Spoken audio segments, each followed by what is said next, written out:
This week on Most Craved. Where would you like to see zombies? There is no Dana, only Zool.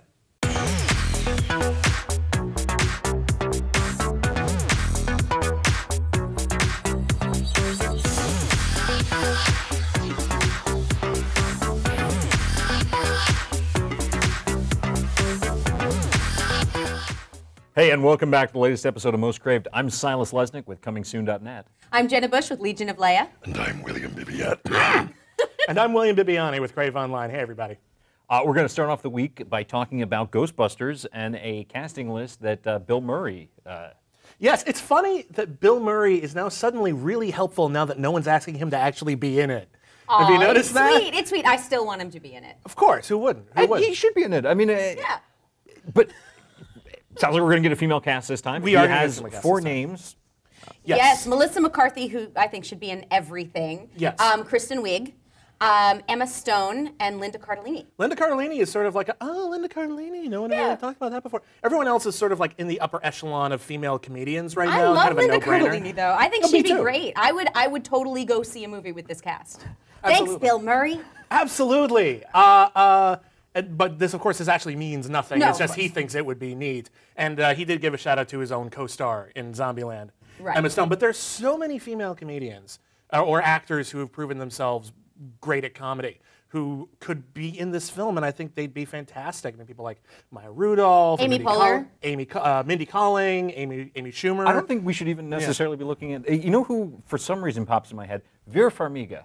Oh, that'd be cool. Vera Like- Farmiga, who went to college with me. Really? Oh, tell her I We said were in hi. acting class together. You know, That's fantastic. she's one of those people that, like, she's a fantastic actress, but she also can be very funny. Yeah. She's hilarious on Bates Motel.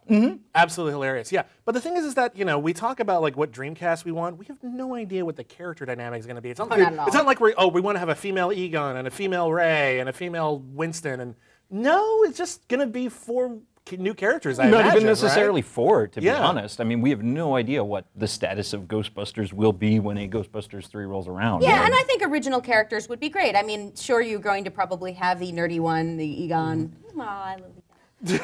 But I collect spores, molds, and fungus. what a surprise! I like the nerdy one. And where's Annie Potts? That's true. Who should be the Yes. Annie Potts in this? I say No, Annie Potts should be the Annie Potts. She should just be No. running the Ghostbusters. They should have like a male underling who has that same sort of thing, but also has the glasses and the bright red hair from Ghostbusters 2. And I vote Josh Hutcherson.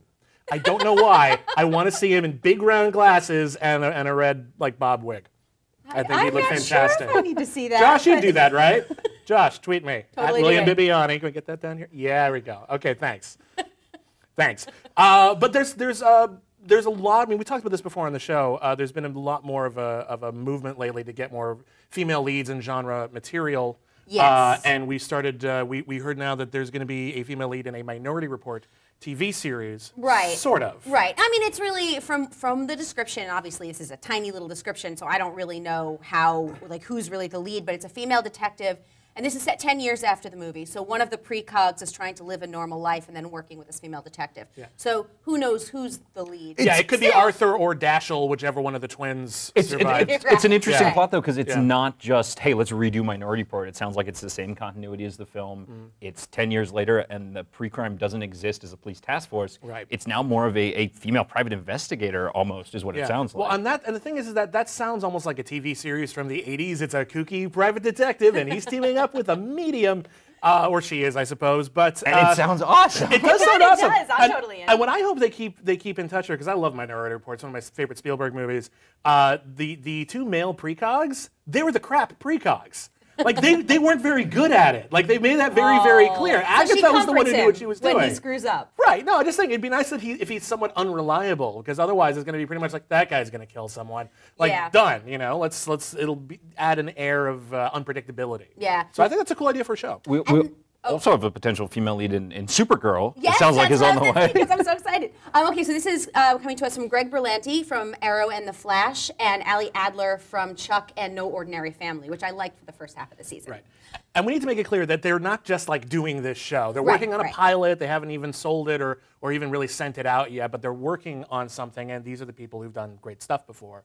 So Yeah. that's great, I think. Yeah, I mean, I'm happy because I think Arrow has handled their female characters very, very well. They have a great balance. It's not just like, hey, we have kick-ass chicks. They're flawed. Some of them are awesome. Some of them are not. But like they're all well-rounded. So. Less so Laurel. Well, I think no, but see, that's the thing about Laurel. I think Laurel, like you may not like her, but she's interesting. No, I like her just fine. It just seems like too often the show uses her as the third point in a love triangle. Or, oh no, she's an alcoholic this season, so I'm really hoping they give her something to really do. Yeah, I'd from like here them on to out. do more Back with on her track. still. The shows Sorry. we're talking about. Supergirl. I would love to see Supergirl. I'm really excited about that. You're always yelling about Laurel.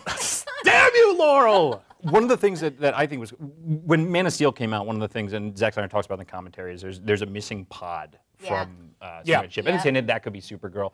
How cool would it be if the Supergirl in the series is from the movie universe? Supergirl's backstory has always been that, or not always, but often been that she's on Earth too. She's being raised in another world. Total could be coincidence. the TV universe. Oh, that'd Yeah. be cool. I could see that. But then Yeah, why would and- the pod be empty in Earth 1? Because you fell through a vortex or something. Oh, I get it. Okay, that makes perfect sense. And this is why we all read comic books. Yeah. No, but I mean, it could. The universes are separate, DC movie and TV, but still, it's kind of Yeah. I would love to see that. Honestly, I just love to see a female-fronted superhero TV show. In general, yes, it's been too long. But we also want to talk about real fast a Walking Dead spinoff.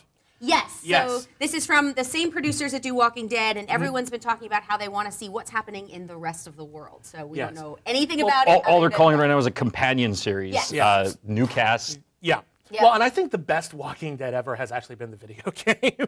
I love the Video game's game. amazing. So good. Like, I'd love to see some of those characters come in, maybe. Or like, but what the video game proved, I think, is that what we love about Walking Dead isn't just Daryl. Right. Like, it's like, we want, like, the whole world is rife with possibilities. And just what these two people are up to in, like, only a very specific region of the United States, there's a whole other world out there overrun by zombies. What's going on in Canada? I don't know. I'd like to find Just out. an empty field with snow blowing through. I want Parisian zombies. There you go. Fancy zombies with berets. I know, stereotypes. The zombies I'm sorry, that ate I'm sorry. Paris. But I was in Paris and I saw like 10 people within an hour wearing berets.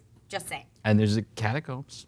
Yeah. A lot of cool. dead down there. Yeah. Oh, that's true. As above, so below Walking Dead.